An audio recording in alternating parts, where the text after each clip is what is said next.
Okay, so we're going to be looking at mobility. This is the first step of our 3 steps that we use at Strength for Endurance, and we're going to be testing your mobility today. So we're going to be looking at 2 exercises that we use to screen, and you're going to use to gauge where your mobility lies. The first one we're going to be looking at is the inchworm. Polly is going to show us a bad example of an inchworm. Polly, off you go.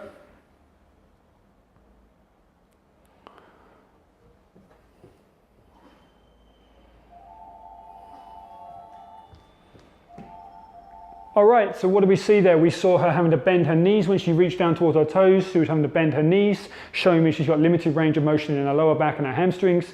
When she went out into that push-up position, could she do a push-up? Did she have the upper body strength to do that? It didn't look great. So, and then when she came back in, she then had to bend her knees again because of the length of her hamstrings. So this is telling me a lot of things that we're going to have to start addressing to build up her stronger body. Polly's now going to show us a well-rehearsed and well-practiced example that she does on a daily basis. Off you go.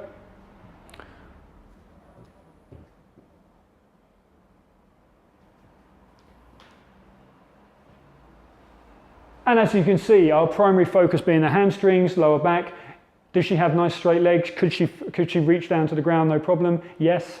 She moved out into a nice push-up position. Could she perform a solid push-up? Yes. Walking her hands back in. So tick, tick. As her coach, I'm very going to be happy. So that's one of the first exercises I want to get all of you to go away and practice and see where you stand.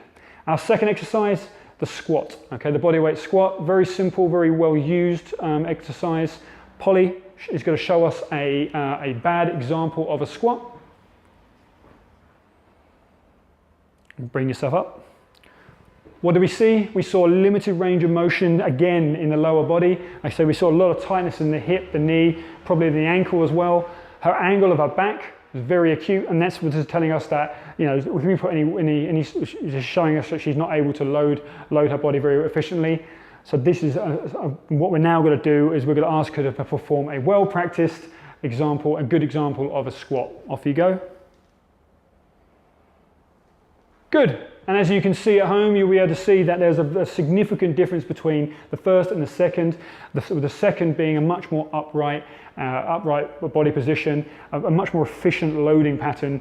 And for us, in terms of health and performance, much healthier range of motion going through those primary joints, the hips, the knees, the ankles. So what I'm asking from you, I want you to now go away, practice have a look at your inchworm, have a look at your bodyweight squat. What does it look like, okay? If you need someone to film it, do so, but I want you to analyze it, break it down, and if it's something you need to work on, you need to work on it.